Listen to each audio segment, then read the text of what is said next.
আসসালামু আলাইকুম সম্মানিত দর্শক, আজকে আমরা চ লেখা প্র্যাকটিস করব। তাহলে চলুন শুরু করা যাক। প্রথমে আমরা এইভাবে সোজা একটি মাত্রা দিয়ে নিব, তারপরে মাত্রার এই শুরু থেকে আমরা এখান থেকে এইভাবে এনে তারপরে এইভাবে একটু মাথার সাথে লাগিয়ে দিব, সুন্দর চ হয়ে যাবে। দর্শক, একটি বর্ণ প্র্যাকটিস করলেই আমাদের লেখাটা সুন্দর হয়ে যাবে। প্রথমে আমরা মাত্রার শুরু থেকে আমাদেরকে টানটা দিতে হবে, কারণ এটি হলো পূর্ণমাত্রা যুক্ত বর্ণ। এই বর্ণটি লেখার ক্ষেত্রে প্রথমে সোজা একটি মাত্রা দিতে হবে, তারপরে মাত্রার শুরু থেকে আমাদেরকে টানটা দিতে হবে। এভাবে সোজা এনে এভাবে উপরের দিকে দিয়ে তারপরে এখান থেকে এভাবে লাগিয়ে দিতে হবে।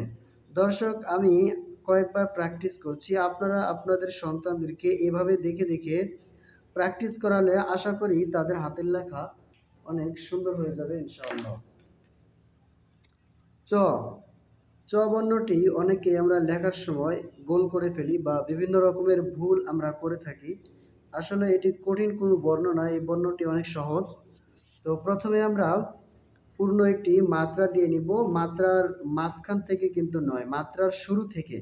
মাত্রার শুরু থেকে আমরা এইভাবে সোজা টান দিয়ে এনে তারপরে আমরা এইভাবে উপরের দিকে এইভাবে একটু ঢেউ দিয়ে তারপরে আমরা উপরে মাথার সাথে লাগিয়ে দিব, সুন্দর চ হয়ে যাবে।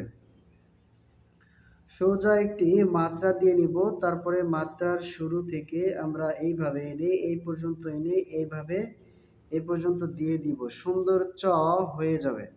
দর্শক, আমি কয়েকবার লিখছি, আপনারা মনোযোগ সহকারে দেখতে থাকুন, তাহলে আশা করি আপনাদের সন্তানের লেখাটা সুন্দর হয়ে যাবে আপনারা এই অনুযায়ী প্র্যাকটিস করালে।